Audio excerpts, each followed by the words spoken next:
ibu kota Rusia, Moskow, dilaporkan mendapat gelombang serangan udara hebat yang melibatkan lebih dari 390 drone pada Selasa 28 Juli 2026 dini hari.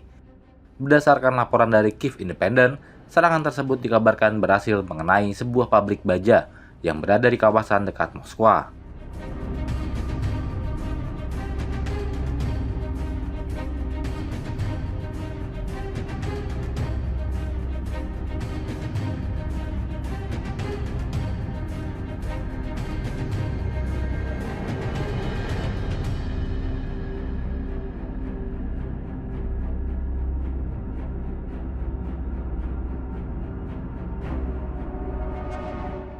Wali kota Moskow, Sergei Sobyanin, membenarkan adanya gelombang serangan pesawat nirawak tersebut, sebagaimana dilansir Sweden Herald. Namun, dia mengeklaim bahwa sebagian besar drone telah dihancurkan sebelum sempat mencapai kawasan ibu kota.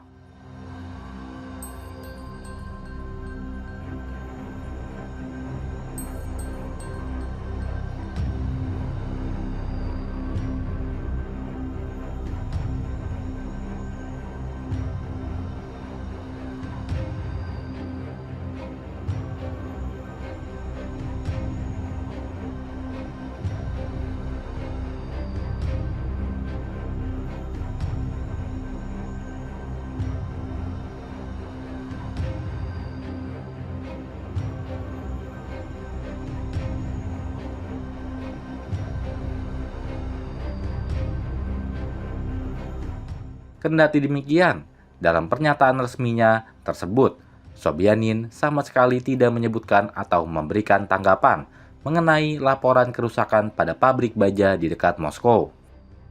Dampak dari serangan tersebut juga menghantam sebuah gedung apartemen di Chekhov, kawasan yang berada dekat dengan Moskwa.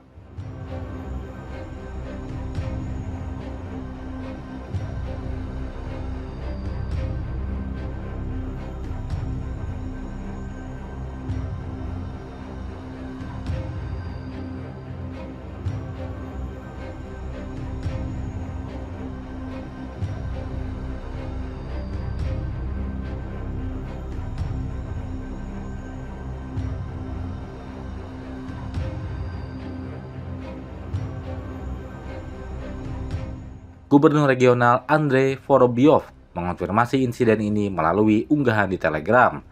Vorobyov melengkapi unggahannya dengan foto yang menampilkan sebuah bangunan tinggi dengan jendela-jendela pecah serta asap hitam membumbung dari lantai atas.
Perdana Menteri Malaysia Anwar Ibrahim menegaskan pemerintahannya tidak akan pernah mengubah kebijakan melarang warga negara Israel memasuki wilayah Malaysia meskipun mendapat ancaman dari legislatif Amerika Serikat.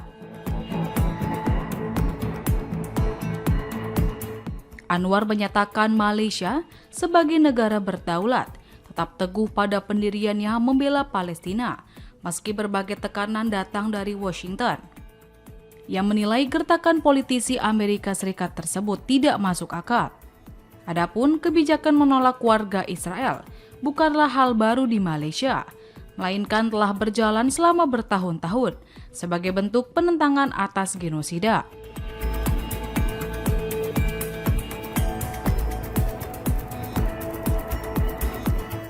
Ia mempertanyakan moralitas para anggota Kongres Amerika Serikat yang sibuk menekan Malaysia, tetapi bungkam terhadap krisis kemanusiaan di Gaza.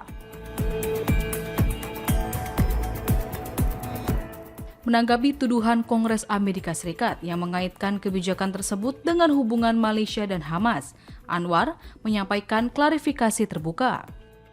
Ia membenarkan pernah bertemu pimpinan Hamas semata-mata untuk menyampaikan duka cita atas penderitaan warga sipil.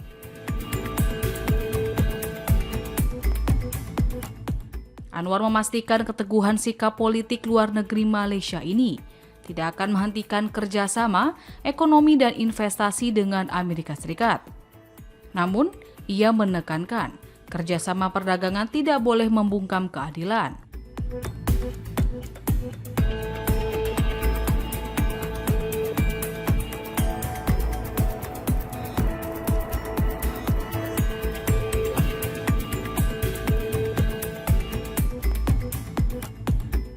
Pernyataan tegas Anwar tersebut merupakan respons atas surat protes yang dilayangkan 8 anggota Kongres Amerika Serikat kepada Menteri Luar Negeri Amerika Serikat Marco Rubio.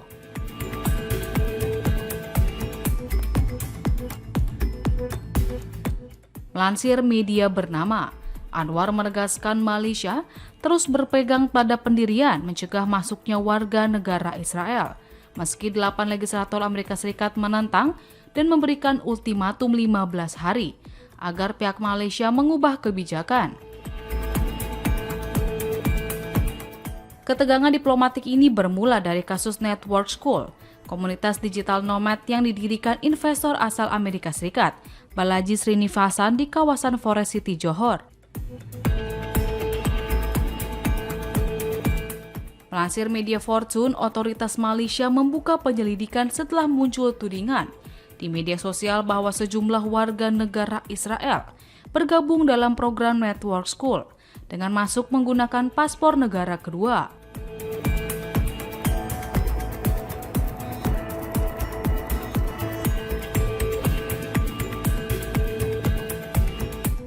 Meski hasil pemeriksaan tidak menemukan bukti pelanggaran dokumen perjalanan, Dewan Kota Iskandar Putri tetap mencabut lisensi usaha Network School pada 21 Juli 2026 dengan alasan bahwa sekolah tersebut telah melanggar ketentuan perizinan dan persyaratan penggunaan tempat.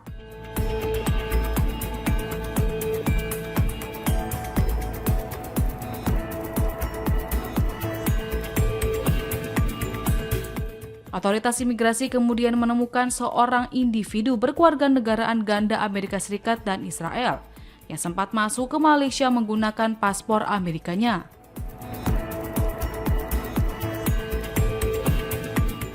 Setelah diperiksa ulang, individu tersebut terbukti juga memegang paspor Israel, sehingga diminta segera meninggalkan Malaysia. Kasus deportasi tersebut memicu kemarahan sejumlah anggota Kongres Amerika Serikat dan berujung pada surat protes kepada Sekretaris Luar Negeri Amerika Serikat Marco Rubio. Mereka mendesak peninjauan ulang bantuan keamanan Amerika Serikat untuk Malaysia, termasuk ancaman pemutusan dana program pelatihan militer International Military Education and Training. Para anggota legislatif tersebut menilai kebijakan Malaysia terhadap warga negara Israel merupakan kebijakan antisemit, lalu mengeluarkan ultimatum dalam rentang 15 hari agar pihak Malaysia mengubah kebijakannya.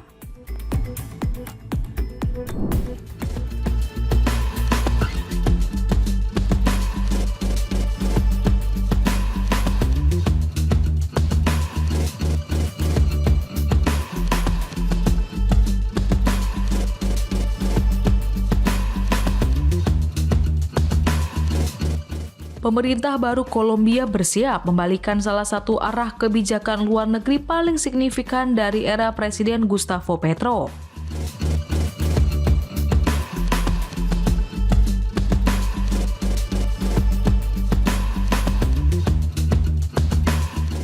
Kolombia bakal memulihkan hubungan diplomatik penuh dengan Israel, membatalkan rencana pembukaan kedutaan besar di Palestina, serta memindahkan kedutaannya ke Yerusalem.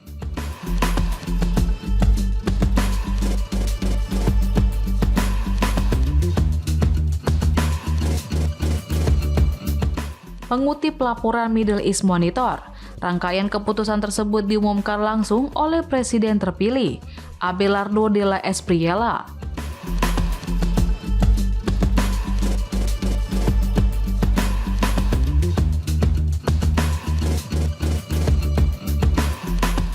Langkah ini menandai perubahan drastis dari kebijakan pro-Palestina era Petro, sekaligus mengembalikan Kolombia ke sekutu tradisionalnya yakni Israel dan Amerika Serikat.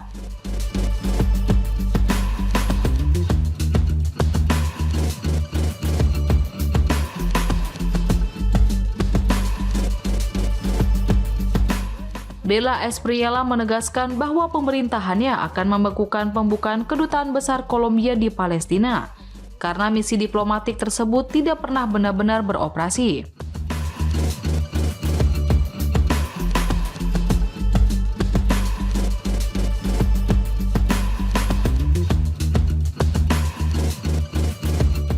Kebijakan ini merupakan bagian dari restrukturisasi luar negeri, yang juga mencakup penutupan beberapa kedutaan dan konsulat demi konsolidasi misi diplomatik di luar negeri.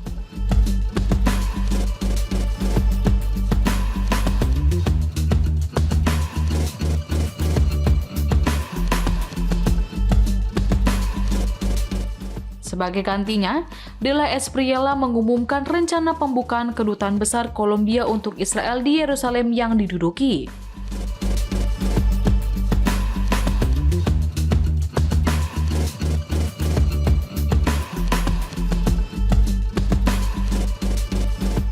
Keputusan ini membalikkan inisiatif diplomatik Petro dan menjadi salah satu perubahan kebijakan paling krusial di Timur Tengah dalam beberapa dekade terakhir.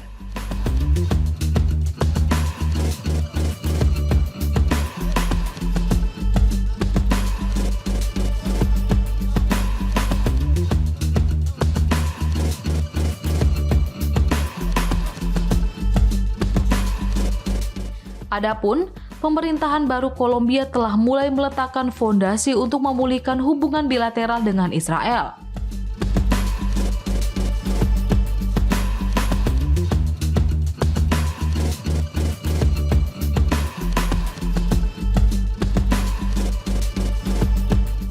Calon Menteri Luar Negeri Kolombia, Omar Bola Escobar, telah bertemu Menlu Israel Gideon Sa'ar di Washington untuk menyepakati pemulihan hubungan diplomatik begitu De la Espriella resmi dilantik pada 7 Agustus mendatang.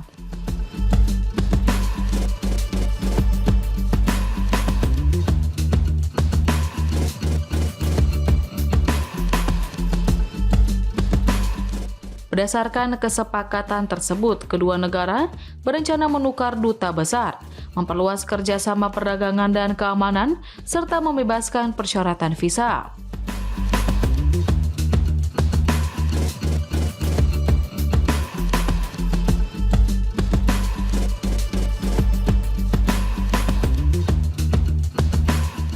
Langkah ini secara resmi menghapus keputusan Petro pada Mei 2024 lalu yang memutus hubungan diplomatik dengan Israel sebagai bentuk protes atas agresi militer di jalur Gaza.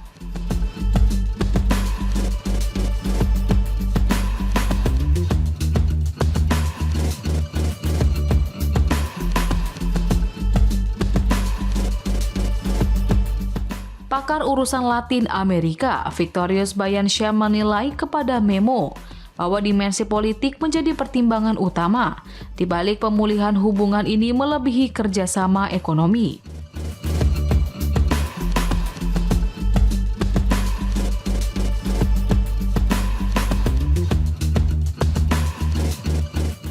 Langkah ini mencerminkan kebangkitan kembali pemerintah konservatif di Latin Amerika, serta kembalinya Kolombia ke orientasi politik historisnya.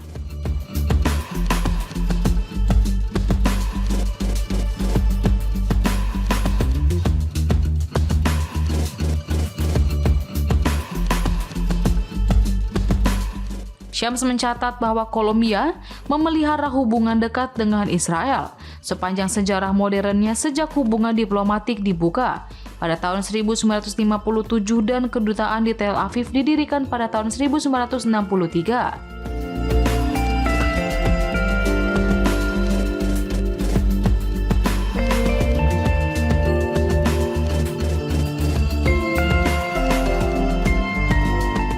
Banyak pemerintahan sayap kanan di Latin Amerika memandang dukungan kuat kepada Israel sebagai sarana mempererat hubungan dan mengamankan dukungan politik dari Amerika Serikat.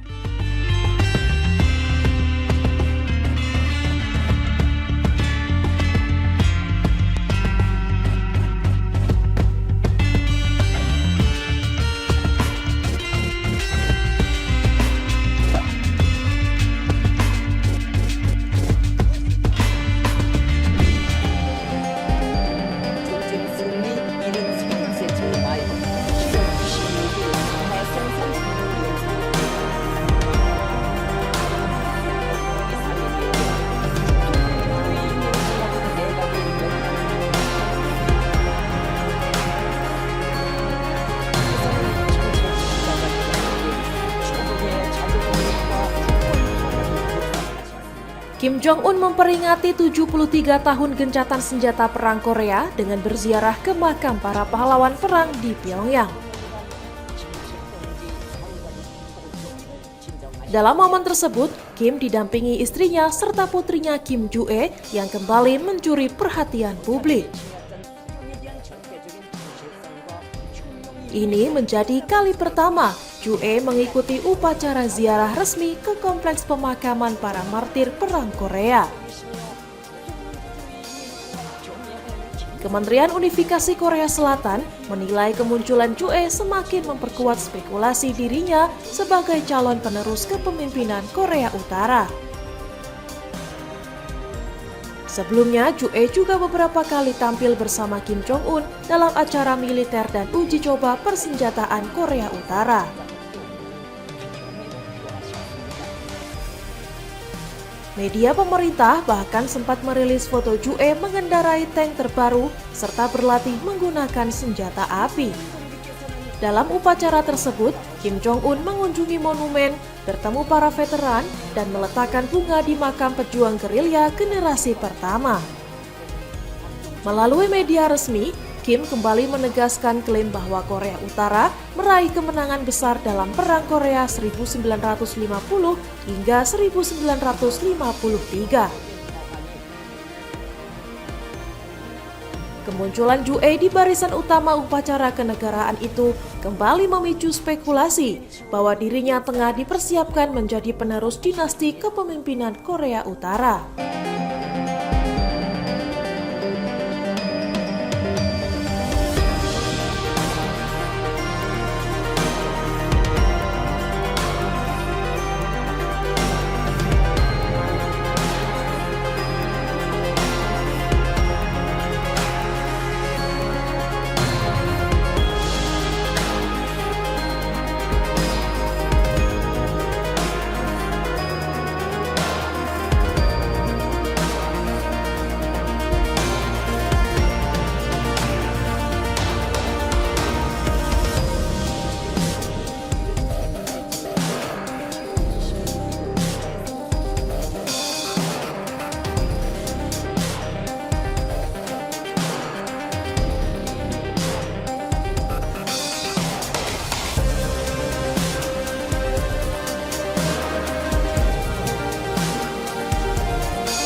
Dewan Kerjasama Teluk atau GCC mengecam serangan pesawat nirawak yang menargetkan Arab Saudi pada Senin.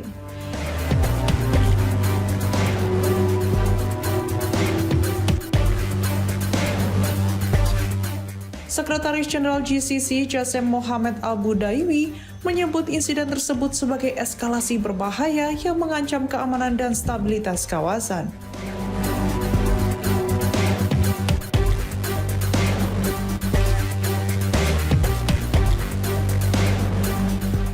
Dalam pernyataannya, GCC menegaskan dukungan penuh kepada Arab Saudi serta mendukung seluruh langkah yang diambil pemerintah kerajaan untuk menjaga keamanan, kedaulatan, dan keutuhan wilayahnya.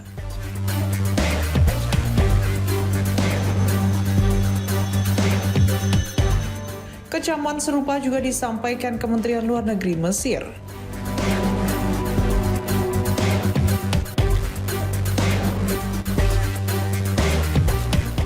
Kairo menilai serangan tersebut merupakan pelanggaran terhadap keamanan Arab Saudi dan berpotensi memperburuk situasi di Timur Tengah.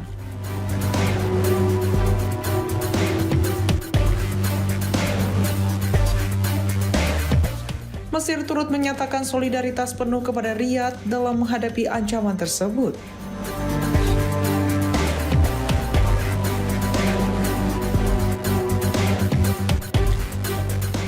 Sebelumnya, Kementerian Pertahanan Arab Saudi mengumumkan bahwa sistem pertahanan udaranya berhasil mencegat dan menghancurkan sejumlah pesawat nirawak yang diluncurkan dari wilayah Irak.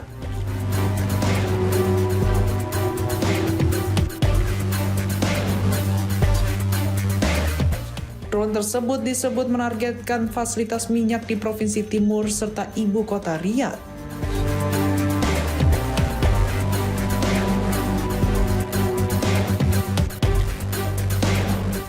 Namun kelompok perlawanan Islam di Irak membantah pertanggungjawaban atas serangan tersebut.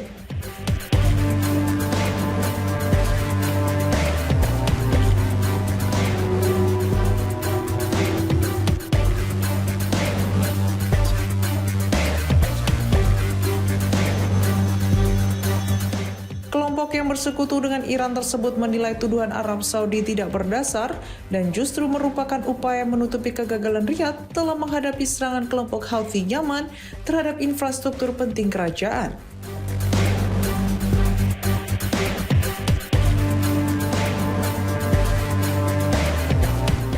Kelompok itu juga memperingatkan bahwa setiap tindakan yang dianggap mengancam Irak akan mendapat balasan keras.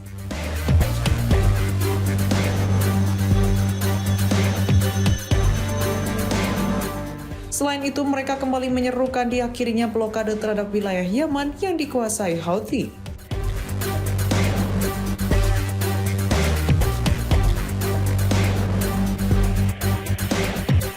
Serangan drone tersebut terjadi di tengah meningkatnya ketegangan regional setelah kelompok Houthi mendeklarasikan blokade laut terhadap Arab Saudi di kawasan Laut Merah.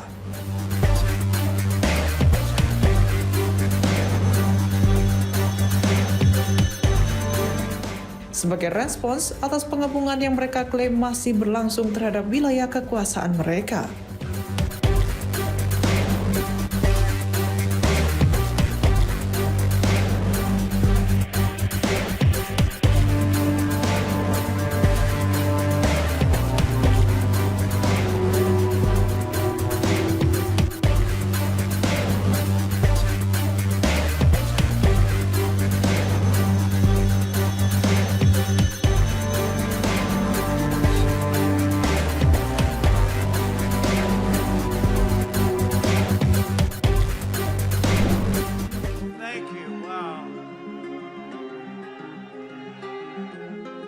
But I had a wonderful father, and he loved Cadillac, and I'm thrilled to be back in this beautiful state, and I'm honored to be city president to visit one of the most storied places in the history of American auto making, and it's a world-famous General Motors Proving Ground.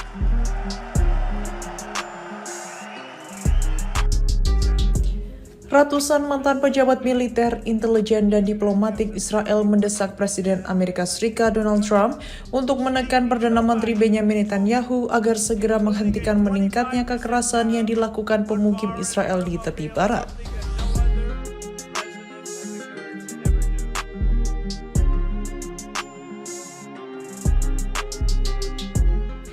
Seruan tersebut disampaikan melalui surat terbuka yang ditandatangani hampir 600 mantan pejabat dan diterbitkan pada Selasa.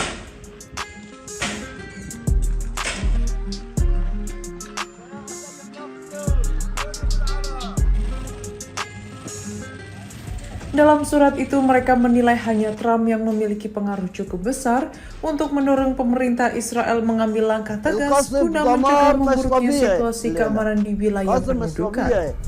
ليلة وعندنا صغار، أنا عندي صغار وأنا الليلة بقيت عايش في رعب. إحنا بنتمنى إنه تطلعونا عالم. Surat yang diprakarsai kelompok Commanders for Israel Security itu memperingatkan bahwa peningkatan kekerasan oleh para pemukim berpotensi memicu konflik yang lebih luas dan mengancam keamanan Israel, kepentingan Amerika Serikat, serta stabilitas kawasan Timur Tengah.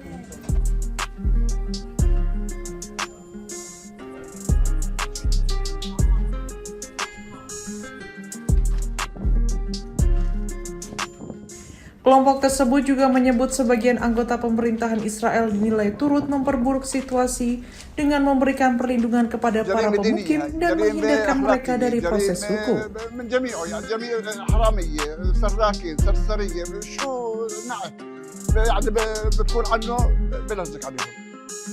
أي صفة بتوصفها لأنه فيش إنسان فيش مخلوق على وجه البسيطة بيقبل لحاله يخرب يعني معبد ديني.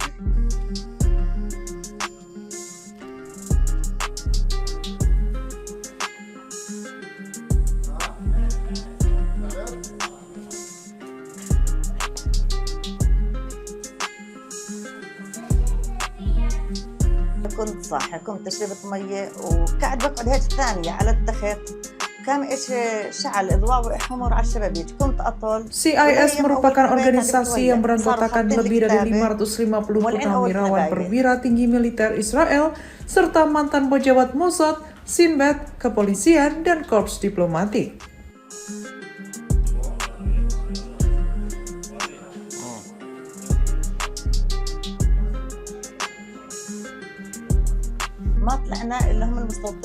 Organisasi ini menyatakan misinya adalah menjaga masa depan Israel sebagai negara demokratis bagi bangsa Yahudi.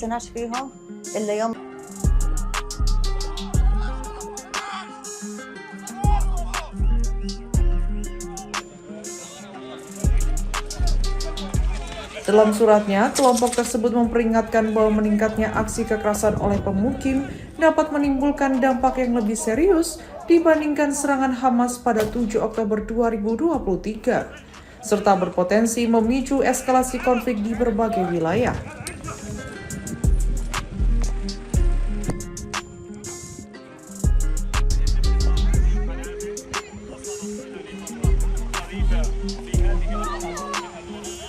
Mereka juga meminta Trump mengangkat isu tersebut dalam pertemuannya dengan Netanyahu di Washington.